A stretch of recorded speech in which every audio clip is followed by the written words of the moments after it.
Hey folks, thanks for listening to a podcast about Catholic things. I am Eric, the ambassador of common sense, and the ambassador of nonsense is not here with us today. He's on a cruise or something. Instead, I got Jason here with me. Hey folks, I'm not ambassador, but I'm here. We'll find a title for him eventually. Sure. Today, we're going to talk about abortion today, and we're going to talk about really basic stuff that probably everybody already knows. But I'm going to do the current events section first because we try to keep that kind of light, and I don't know how to be light after talking about that subject. So I was going to do current events first. Okay, sure. Let's start with, we've got the Prime Minister of Britain. She's going to submit her plan for a vote on February 13th. But I thought they just recently did that, didn't they? I don't. Are you talking about plan for a vote on Brexit? What are you talking about? Yeah, on Brexit. So they voted for Brexit, and they've decided, yeah, we want to get out. But she keeps coming up with these plans that no one votes for. Everybody votes it down when they try to come up with the actual plan on Brexit. And I think what's going on is that she's come up with plans that she knows will be voted down so that she doesn't have to follow the will of the people. Or at least that's possibly. That's what I've heard people say. Yeah, possibly. Didn't she just narrowly escape a no confidence vote a few weeks ago or a couple months ago? No. Actually, she widely escaped it. Oh, okay. If I understand right. I wasn't really following. Close. I wasn't even following very closely, but I just remember seeing that in the news. Or unless I'm wrong, unless the vote that she had come up with for Brexit was wide, and then the no confidence vote was narrow. I don't remember. The whole thing's a mess because the people have spoken on this, and they're just not doing what the people want, and that's all there is to it. Yeah. Okay, there were 6 Tanzanian children found with, and this is like in the east coast of Africa, with missing body parts, their eyes and ears and other body parts. Gosh. These kids were taken like when they were at home while their parents are working. I guess the officials are saying probably witchcraft was involved somewhere here. Oh, goodness. I hear witchcraft is a bad problem in Africa. Yeah. I've heard witchcraft and general satanic religions are widespread in a lot of parts of Africa. But so these children were found dead with the missing body parts, and okay. Yeah. 6 Tanzanian children are killed for their eyes, ears, and other body parts. Goodness, that's very disturbing. Sounds like what's happening up here. Yeah. With abortion. Yeah. Yeah. Okay, so let's see. We got Donald Trump is going to be allowed to do the State of the Union address on February 5th. I can't wait for that. Yeah, I'm definitely looking forward to that. It's Do you normally watch them? I have in the past. I really couldn't watch Obama's, frankly, and I've sort of watched some of two of Bush's. I believe I remember watching. I don't watch it every year. No, not really. I am looking forward to this one. I watched the one after 9/11, I think. Yeah. And I don't think I watched any of them after that until Trump was elected. They're just not as interesting without Trump. Yeah. I'm definitely looking forward to this one. So you said it's on the 5th? Yeah. So that's what, in a few days here. Yeah. That's I didn't really understand the relationship between Congress and the president, and how the majority leader was able to disinvite him that way. I didn't know it was really set up that way. I mean, it makes sense now that I actually looked into it, but that sort of took me by surprise that she was able to essentially say you're not invited here. Yeah, I was kind of hoping he'd just do one without her. Yeah. Record, that would have been funny. Record one at the Oval Office. Just go make it do like the same thing he does for rallies. Yeah. Just go and do it to the people essentially, and to any of the Congress that wants to show up. Yeah. Huh. Let's see. We got the cold front that went through, and I think the count right now is 21 dead people. Oh, for goodness sake! Caused by the cold front that we didn't really get. I mean, we went down to like 4 below here in Cincinnati. Yeah. We didn't get that hard. No, it wasn't too bad here. Not like Chicago, where I think they said it was -20 with a wind chill of like -60. That's nuts. I think probably the millennials are like in shock over this, because they think the whole world is warming up. Well, yeah, that's hard to explain global warming when you have things like this. And record lows, and it's like, well, it should be record highs, not lows. But there's this team of scientists in Israel saying they have a cure for cancer, and they're acting like it's as simple as going on antibiotics. No, I didn't see that at all. Where was this? In Israel. Huh.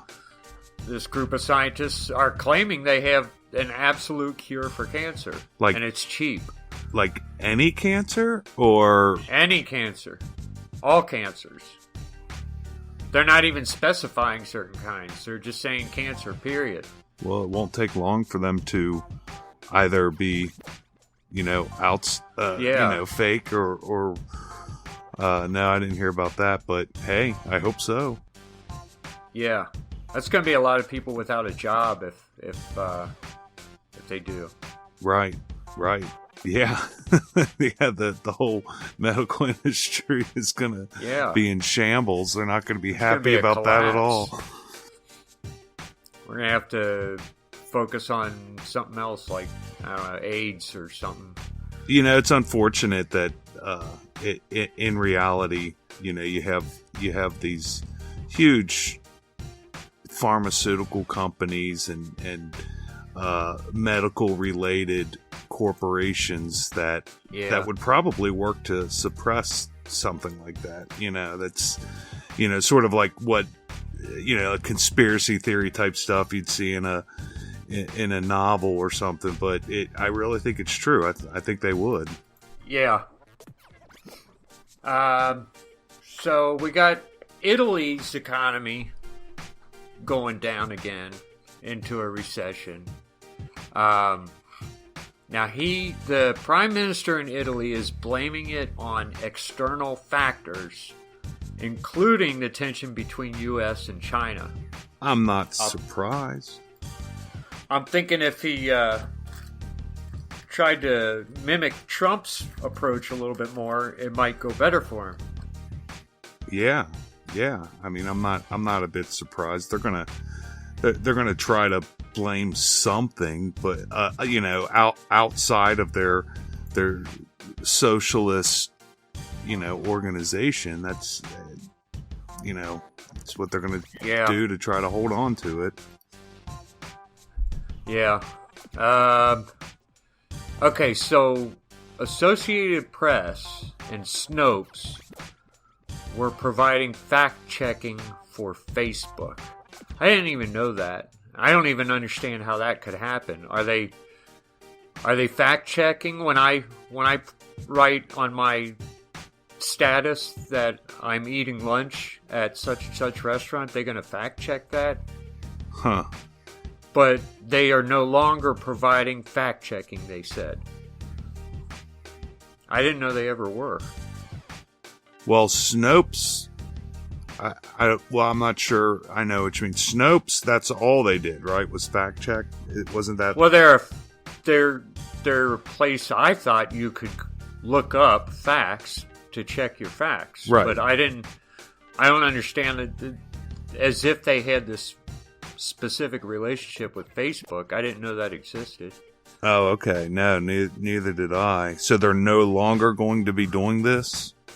Correct. Huh. I don't know how it matters. Except that Facebook has a lot of fake news, I guess. So, well, yeah, before. I never really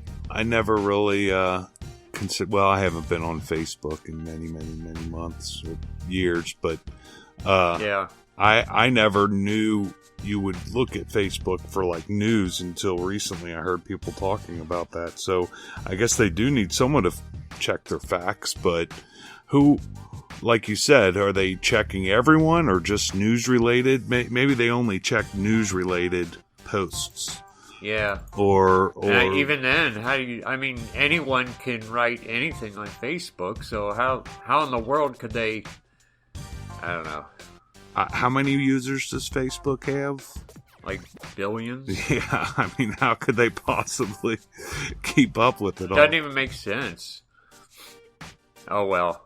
And then lastly, so Putin is going to start developing new missiles in response to our withdrawal from the Cold War treaty. Sure. And we're scared. yeah, we're real scared. Well, and from what I gather, and I'm not privy to the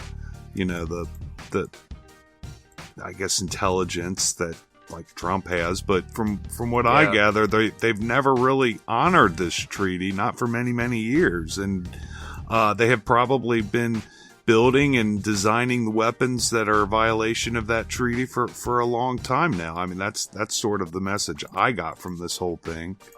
I would generally just assume that our politicians assume that they have. I mean, or at least, them. Yeah. I mean, it sounds like for several past administrations, obviously, with treaties, you put watchdogs in place. You have somebody go and inspect the areas or whatnot. I mean, have we not been doing that in Russia? That's sort of I didn't really look into it at all, but it's curious that if they haven't been following this treaty for so long, have we said something about it? Do we have proof? What how does this all lay out? Yeah, I didn't know anyone even paid attention to those kinds of treaties. I mean, we're going to make our weapons, and we're going to continue to develop them, no matter what. I would assume everyone else does as well. Maybe they do it in secret sometimes, but I don't know. But that's the news. Yeah, that's all I got for the news. Well, that's good. I didn't hear some of the. I don't really look at the news very often, so I'm not up on it. Well, today we mention abortion almost every single podcast, and I think most people already have their mind made up on abortion, what they think about it, what they believe about it, and probably most of that comes from parents. Yeah. But I thought, I mean, we don't often go over the basics. And see, you and I knew the basics growing up because our mom and dad was in the pro-life movement. Right. So we got tons of literature laying around. And I started thinking the other day, I wonder how much of my kids know this. They all know what abortion is. They all know it's wrong. But how much do they know about it? And so I thought we would do one podcast just on what abortion is and why we think it's wrong. Okay. Yeah, that makes sense. I guess you've seen some of these recent Is this what sort of gave you this idea? The recent things that have been going on in the news related to abortion. Right. They're passing these new laws, and here in, well, New York passed I can't remember what it's called, something act, and we talked about that last week and how bad it is. But now Virginia, the governor of Virginia is saying, he came out and described it after the baby's born. Then the mother and the doctor can discuss their options and decide if they want to kill it. Yeah. Is that flat out kill it? Man, that's just, I can't, it's indescribable how disturbing that is, and why there isn't widespread, now they're making, I don't know if you saw recently. Yeah, even on the left. Well, the left isn't saying anything about it, but I don't know if you saw recently. Evidently, somebody found a picture of him, or I don't even know if it was him, but wearing like a KKK outfit for some Halloween party. It was in his yearbook. Who? Did you hear about that? This governor. That governor? Yeah. No, I didn't hear about that. Yeah, no, this is just something that broke in the last couple days. I believe the left did it on purpose to take our attention away from his words. But yeah, if you turn on the news right this second, that's all you'll see is them talking about him and posing with. He was either in. There was like a pose with one guy was in. What do you call it? Blackface, and then another guy was in like KKK outfit, and it's that's all I've been talking about. What's his name? North. I can't even think of the governor's name, but yeah. Anyway, no one's talking about what he said. They're just talking about this picture now that they found of him from college, and they're making a real big deal about it. Northam. Ralph Northam. I don't know if they think name. Like, I wonder if it's one of those cases where they're distancing themselves and using that as evidence that, hey, no, he's not really one of us. Or if they think we're going to make a big deal about it, and I don't know. But I don't really care about a picture he took in college. I care about what he said last week. Right, I agree. Because it's terrible. But, I mean, New York has practically already passed such a law.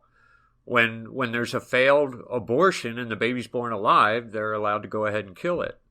Wow. I didn't know that. That's sick. That's no longer an issue about the mother or a woman's right to choose or a woman's body. This is a completely separate human being that's being just killed in a doctor's office. So how many states have that permission or whatever you want to call it? Like how many states, as far as do you know? What's passed, New York is the only one. Okay. There are a couple other states with it in the works that want to vote on things like this. But right now, New York's the only one. Anyway, I'm thinking, okay, when a child asks, do you remember when you first learned what abortion was? I do. I think my understanding of it obviously sort of developed over time. But I remember when our parents would go to those picketing things and for the Right to Life movement, I'd ask, what are they doing? What's abortion? And someone explained it to me, and I didn't. It wasn't until years later that I really grasped what exactly it is. But yeah, I mean, I think I was 10 when it was explained to me the first time. Yeah, I was like in 3rd grade, I think, and I was just horrified by it. Right. And they didn't even describe to me the methods that they used to do this. It just, that's when they kill the baby while it's still in mom's body. Yeah. I was terrified. I thought, I thought maybe bad guys were out doing this and the police were trying to catch them. And it had to be explained to me, no, the doctors are allowed to do this and the mothers agree. And I was even more mystified by it. How could somebody kill the baby? That doesn't make sense. I agree. When I comprehend, like you just said, once I was able to comprehend that the mothers did it, had it done to them, and then doctors would actually go in and do it. That was very appalling. And then learning about the actual procedure, what went on, and the different procedure, different types of procedures, and what actually went on. Yeah, that was even more appalling. Yeah. So, I think the thing is, when someone's told what abortion is, that's probably going to form their opinion of it the rest of their lives. If they're told what we were told, that's what you think from then on. But I think children who say, what's abortion? That's when, I don't even know how they would put that. How would you put that to a kid without saying the word murder? That's when they cure a pregnancy or they make a woman not pregnant anymore. How would someone put that if they're, quote, pro-choice? I don't know. I don't know how you would be able to explain that to a child without that child grasping, I don't know, naturally grasping some sort of disturbance in the idea.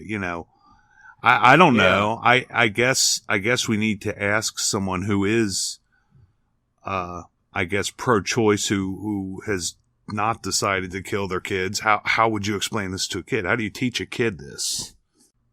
Yeah. But abortion is the murder of a child before it's born. That's what it is. And it doesn't matter what trimester you're in. It doesn't matter what stage the fetus, the zygote, or the what it's in. It's still the murder of the child before it's able to be born. Right. And apparently now, sometimes after it's born. Right. I was going to go over a couple of the different methods here of doing it. And I'm going to do that. But do you want to, did you look up the different stages at how the baby develops inside the belly? Well, yeah. I mean, I know that, I know that there are different, I guess, options to abort the baby depending on the trimester that you're in. And then of course there are certain, I don't, for lack of better terms, developmental milestones at different stages of their development, such as feeling pain.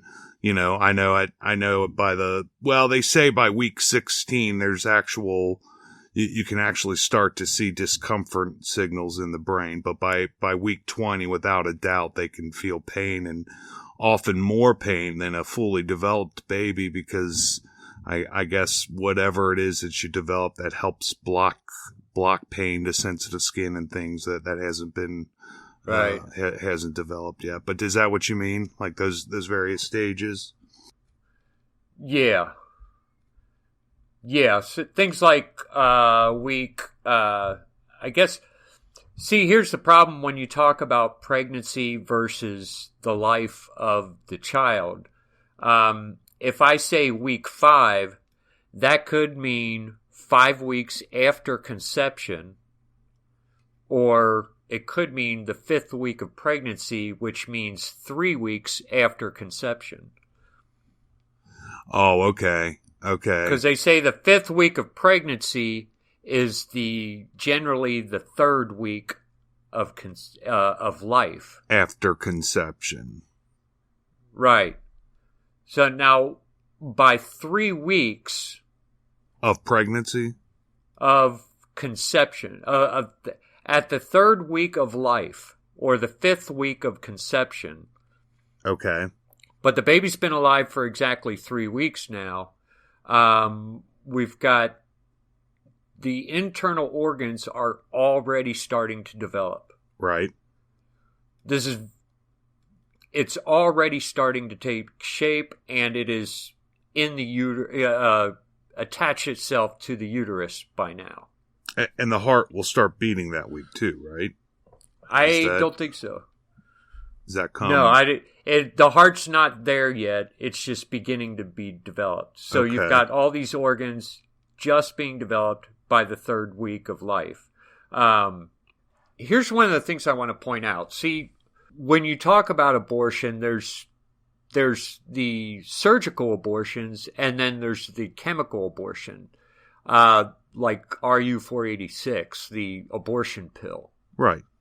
And what happens at the abortion pill is that the uterus will not accept the baby as it tries to attach to the wall of the uterus. So and by that time there's a lot of cells involved, but it looks like one big cell. And what happens is it just starves and dies. Right. That's what happens with the RU486. And then they have to take a different don't they have to take a different drug after that to I guess? No, I think when you have your period, you know what? I don't even know. I didn't think of that. Yeah, I think they have to go back and take a different drug. I couldn't tell you what it's called, but to like make it flush out. Yep. Okay. Okay. Now, the thing is, if you miss that opportunity of taking RU486, which is like up to 9 or 10 weeks, right? Like they say you can take that up to 9 or 10 weeks. I did not know that. I think it's 71 days, 10 weeks. Okay. Yeah, 10 weeks. That doesn't make sense. At week 10, which would be the 8th week of the baby's life, it's already got, it looks like a baby. It's got elbows and hands and feet. Right. And they can take that. And so even after it attaches to the uterus, I'm pretty sure this RU486 basically dries up the uterus walls or whatever and it still starves the baby to death. Like the effect is still the same, and they can do that but when you're that late, that's why they have to go back for a second drug just to create, just so they expel the body. Okay, I was wrong about what I thought about RU486 then. So if you don't do the RU486, then you're looking at suction abortion. Right. But you can't do the suction abortion until the baby has sort of formed into a baby. It's hard to find this tiny little lump of tissue attached to the uterus unless it looks more like a baby. Right. So that would be the next. If you don't do the RU486, if you don't take a chemical abortion, the first surgical abortion available is the suction aspiration. So you've got a tube with a kind of a cutting edge on the tube that just kind of tears the baby apart and sucks it out through that tube. That's the one most used. And using that method, they collect the body parts and sell them. And so that's essential. That's the most popular method, and that can go also up to about 10 weeks, right? Or can they do that longer? Well, if it gets much bigger, they have to go with the next one, which would be a D&C, where they actually use a tool like a knife to cut it into pieces and remove pieces. Dilation and evacuation. Curettage. Yeah.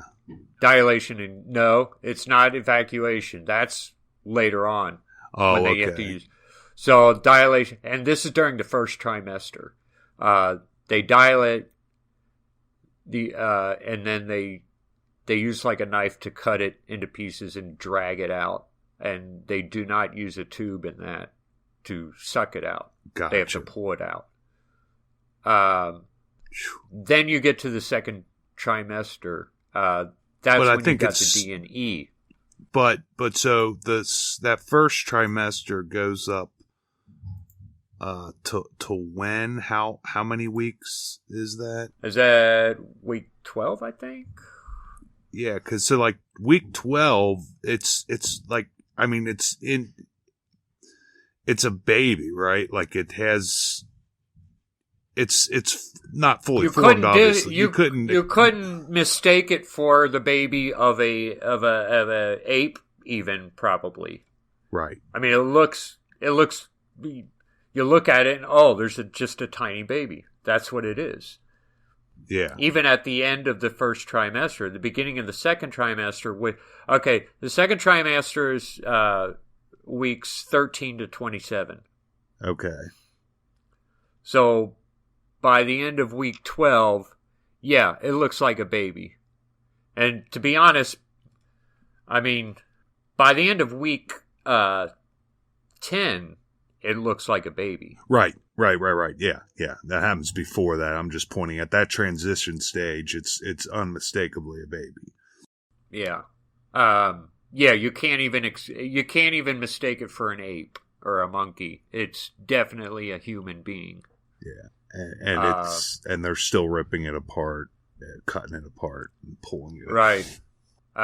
Which means at this stage they definitely feel pain. I don't think they do and react to pain. I don't think they react, but I don't think they feel pain yet at 13 weeks. I think that comes in a couple more weeks, if I remember. Well, if they react to it, why would someone think they can't feel it? Well, they did it. There's a pretty. Let me see. I was reading. There's a fairly extensive study that goes into detail about.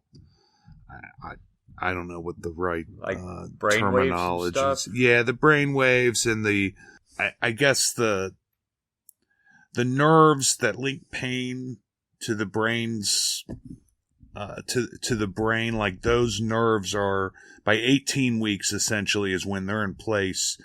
But then that part of the brain has to be connected to the cerebral cortex or whatever, and then that's when they can actually start feeling pain. I can't remember the exact details, but it isn't really between.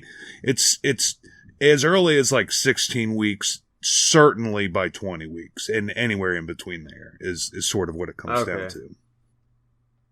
Okay, because I sometimes wonder because I hear doctors say like, well, you shouldn't be in any pain, just take some ibuprofen, and it's like, what the hell are you talking about?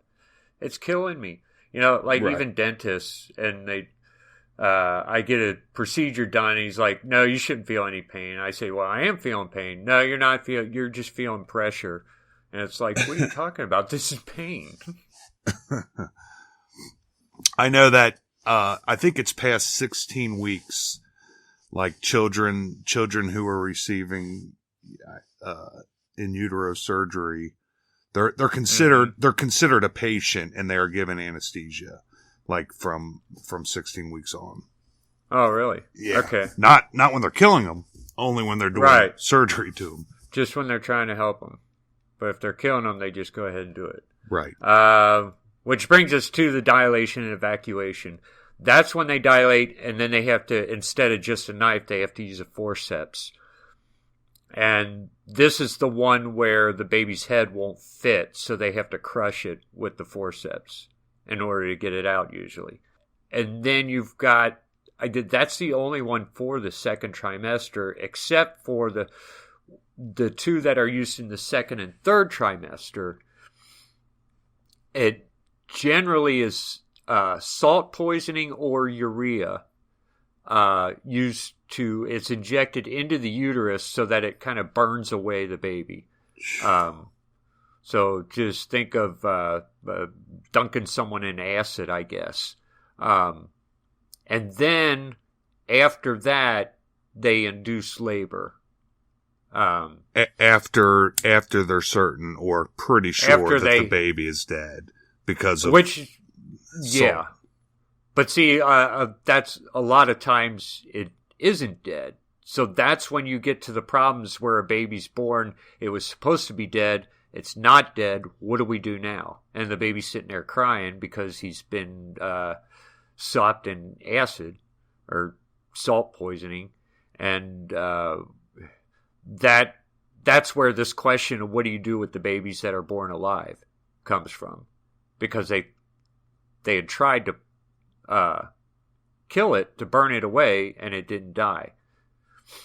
And so that is also where we run into partial birth abortion, where the baby's body is delivered, the head is still inside the woman, and so they can use some scissors to cut the baby's the spinal cord, so that kind of finish it off.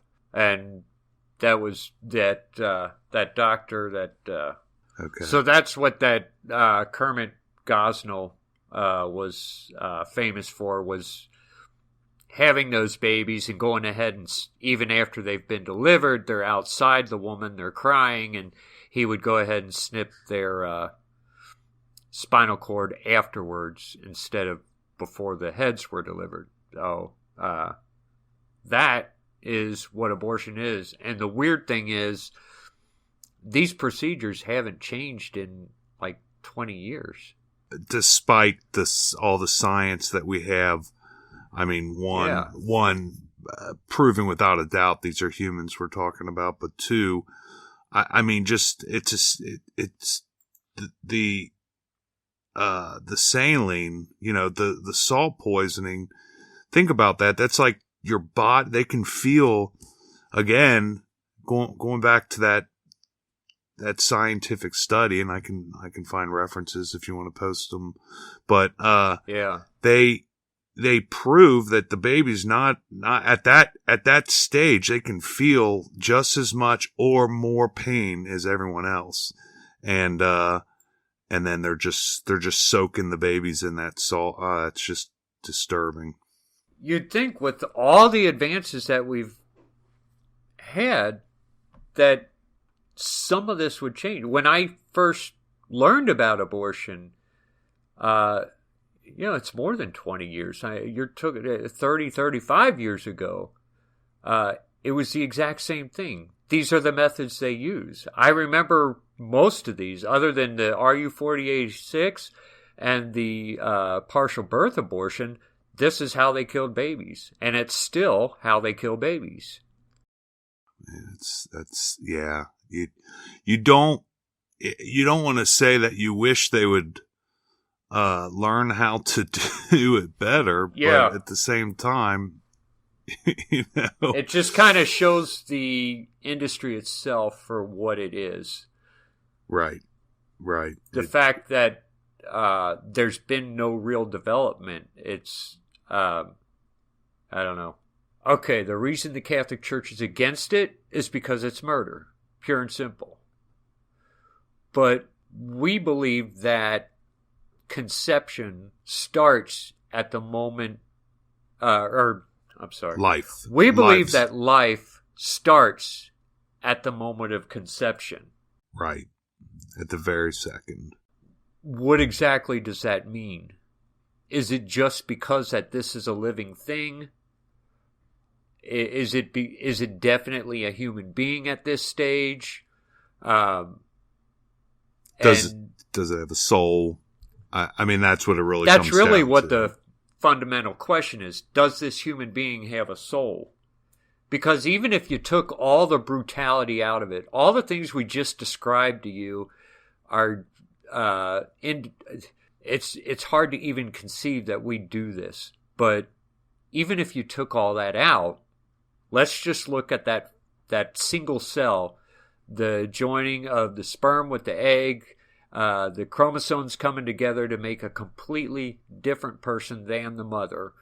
There is a point at which that single-celled zygote can split and become two people.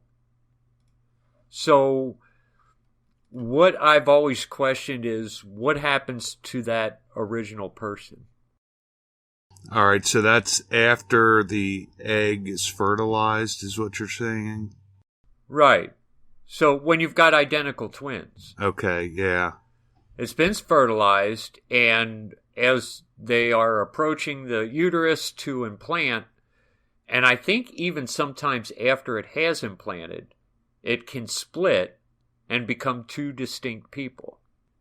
We had a human being here with one soul, and now we've got two human beings with two souls. And the question is, what happened to that original soul? Right.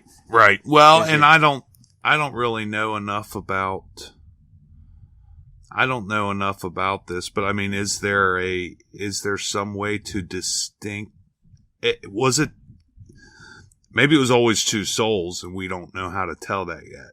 Yeah, I guess, for lack of better terms, that could be. You know what I mean? Is there something that we don't understand about that part of creation or development or whatever you want to call it?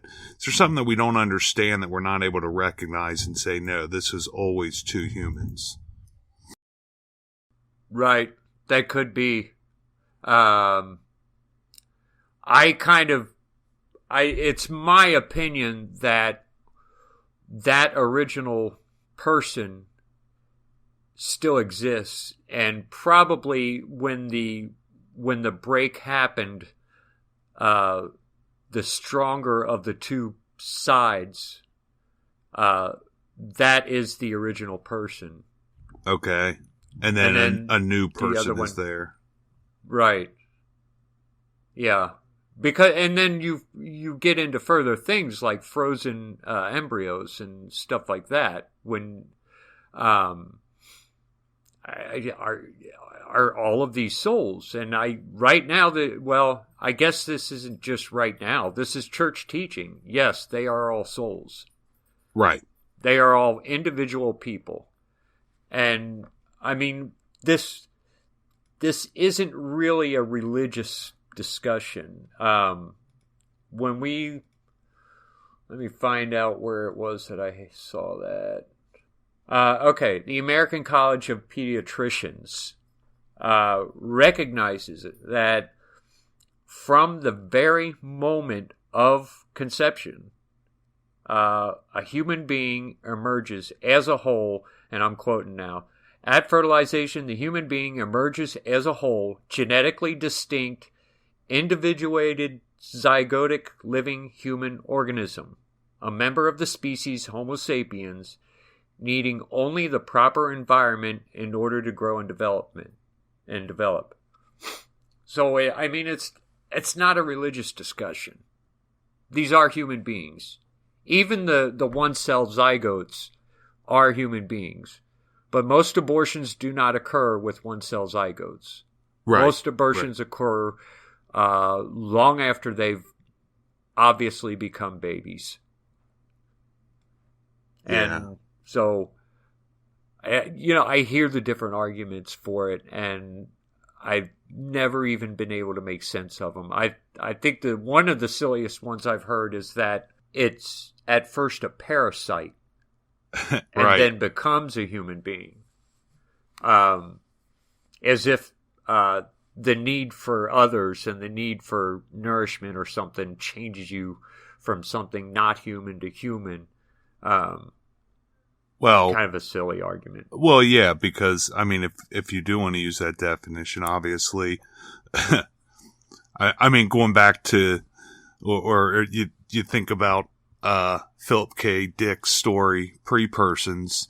Yeah. If you want to use that definition, I mean, these babies need that nurturing, and they're not going to survive on their own well after they're born. You know, that's right. When they're 5, they still need other people. Right, without a doubt. I mean, it's very unlikely.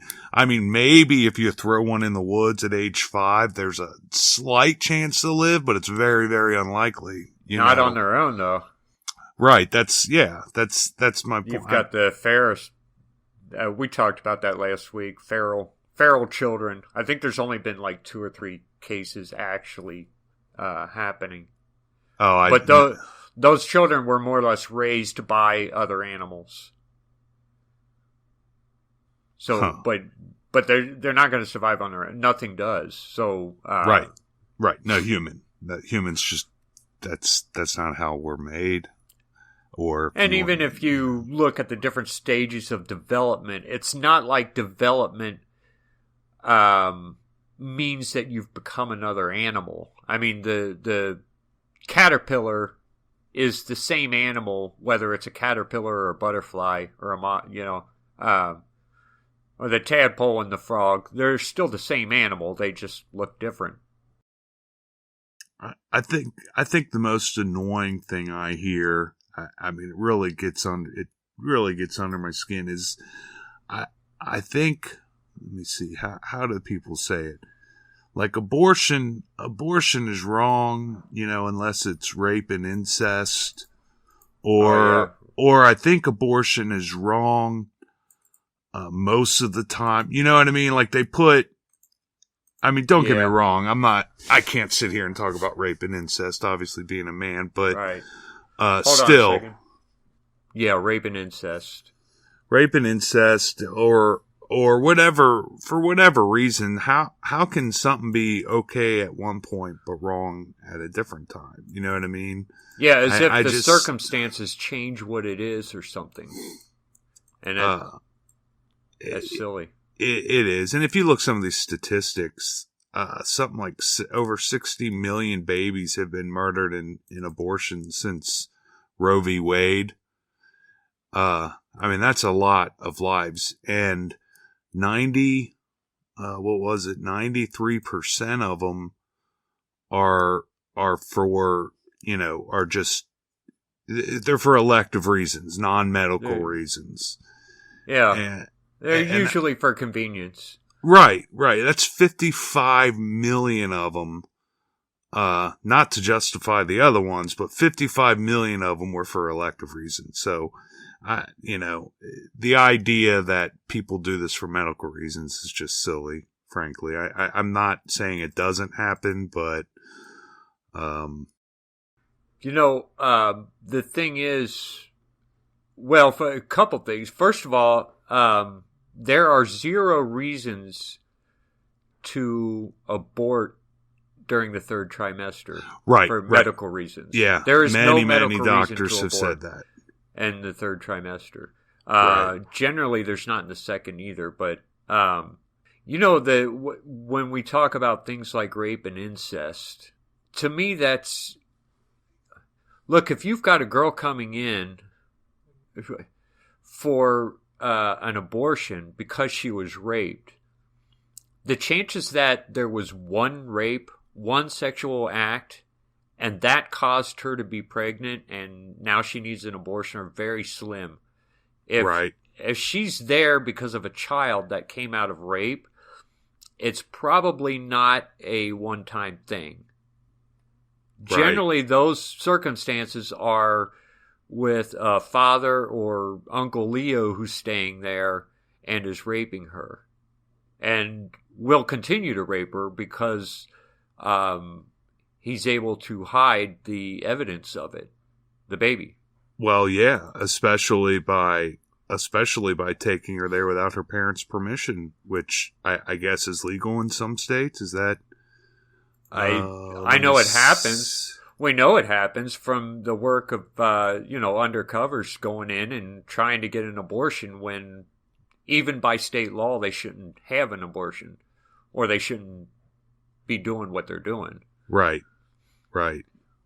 I don't know. It's a really disgusting industry, and yeah, when you just look at the fruits of the industry, it's sad because it allows a lot of other situations to exist. Oh, only 37 states. I found this list of laws. Only 37 states require parental notice or consent. That's sad. I know. Think about that. That means, in the other states, they don't. I mean, that's, man. Yeah. Wow. And it creates an environment where women can be used and can be used for a lot of different things, whether you're talking about one guy raping a girl or things like prostitution. Well, sex trafficking. I mean, these girls are kidnapped or whatnot, or for whatever reason falls in the hands of these pimps, and they're underage, and now in these states they can actually, you got pregnant? Well, we'll just go take care of that and then put you back out on the street. And the government allows it to happen. You cannot pretend that these things do not exist, that they're not a part of the abortion industry, and they're made possible by the abortion industry. One of the big justifications for legalized abortion was that you would have back alley abortions and coat hanger abortions, and women are dying because they're getting coat hanger abortions. The new law in New York enables non-medical professionals to commit abortion. Right. So anyone can do it. Yeah. So that argument is off the table now, at least in New York. That argument always bothered me too, because it's like, to say something has to happen. Well, yeah, but to say something, that's like, I hear parents say, I'm going to smoke pot with my kids. That way I know I can see what they're doing and I know it's done right, or whatever you want to say. I know they're going to do it anyway. Or I'm going to give my kids contraception. I know they're going to do it anyway. So I might as well make it as safe as possible. So that's what they're saying about abortion. I know they're going to do it anyway. So let's make this as safe as possible. It's just sickening that we've come to that, as a society, that we look at things that way at all. Yeah.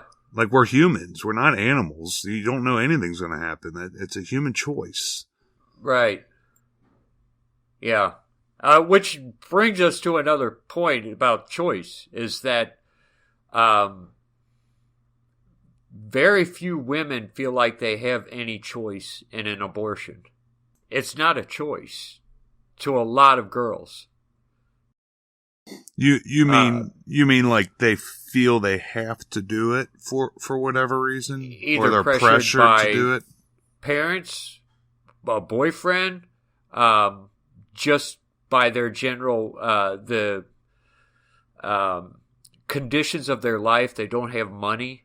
I don't know. You just go read through some blog posts and stuff from women who have had abortion. Even pro-abortion women who justify it still say that they feel guilty. And I went through it for a couple hours before we did this, just reading. Yeah, I wasn't looking for anything in particular, just blog posts and forum posts by women who have had abortions. And they all talk about how feeling guilt is normal, which, if it's normal to feel guilt, then maybe that means it's wrong. But even if you're not going to get to that conclusion, you could say that most of them wished they didn't have to have an abortion.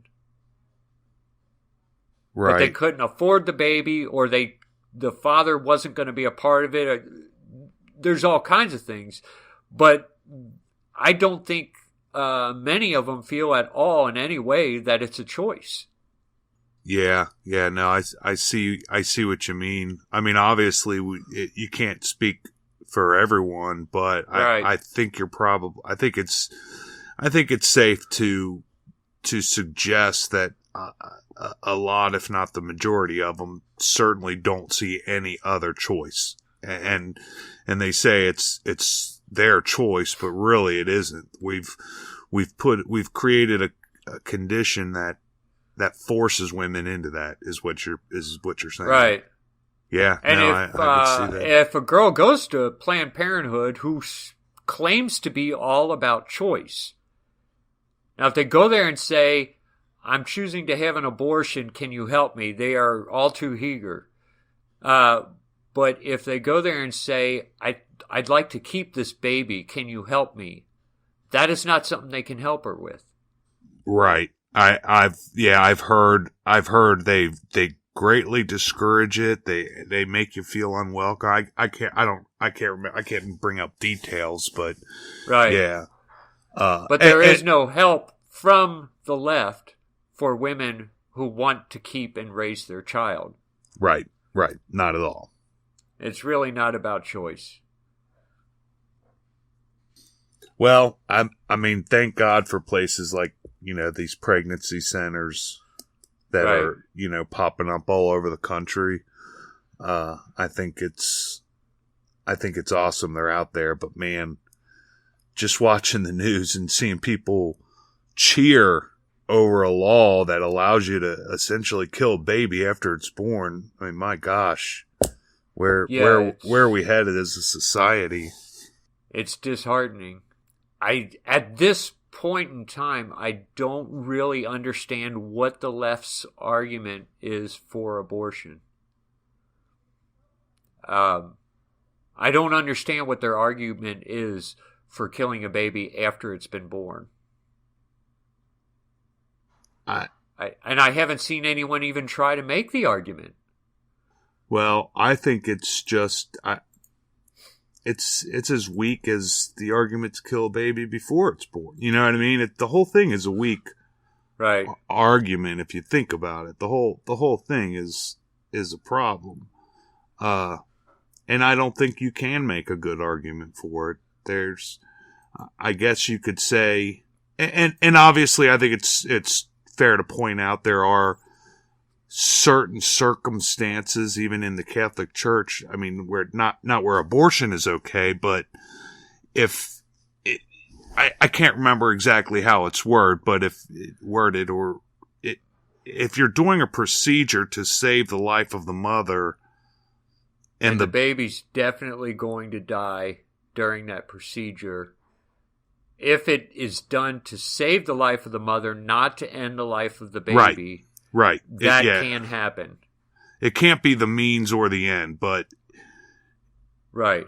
You know what I mean? You're not killing the baby to save the life. You are doing a procedure that's going to kill the baby, like that. Right. And so that's if a woman's the fallopian tubes, if there's a baby in the fallopian tubes where it's not supposed to be, and they have to remove the fallopian tubes to save the mother's life. Right. And the baby's going to die when they do that. So, yeah, that can still happen. But, and not be under any kind of, not be a part of a sin. Right. But abortion itself, there's just no argument for it. No, not at all.